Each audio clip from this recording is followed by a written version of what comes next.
Lives Matter activists are openly challenging presidential hopefuls on their policies. Last week they confronted Bernie Sanders, and this week they got a private meeting with Hillary Clinton. Clinton has said the system of mass incarceration that has devastated Black American communities is broken, and she's made it a big part of her campaign. It's time to change our approach. It's time to end the era of mass incarceration. But the thing is, Hillary was a pretty vocal supporter of mass incarceration when it was introduced by then-President Bill Clinton during the 90s.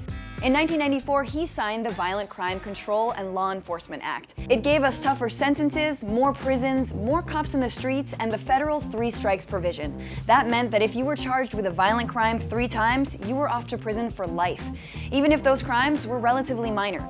Now, Hillary Clinton is not her husband, of course, but she advocated heavily on behalf of those policies. It's a very well thought out crime bill that is both smart and tough. And at a 1994 annual Women in Policing conference, Clinton said, "We need more police. We need more and tougher prison sentences for repeat offenders. The 3 strikes and you're out for violent offenders has to be part of the plan. We need more prisons to keep violent offenders for as long as it takes to keep them off the streets." Those policies, designed to help the Democrats look tough on crime, have led to a massive rise in the U.S. prison population over the last 2 decades.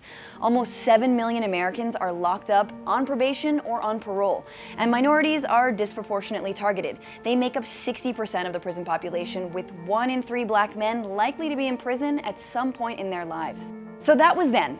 Now, Hillary Clinton says that system needs to end, although she still supports adding more cops to the streets.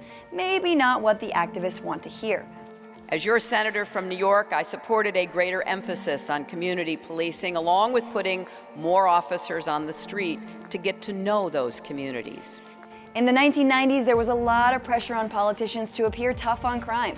Today, even Republicans like Ted Cruz and Rand Paul talk about the evils of mass incarceration. So, has Hillary Clinton really changed her mind, or is she just playing the game?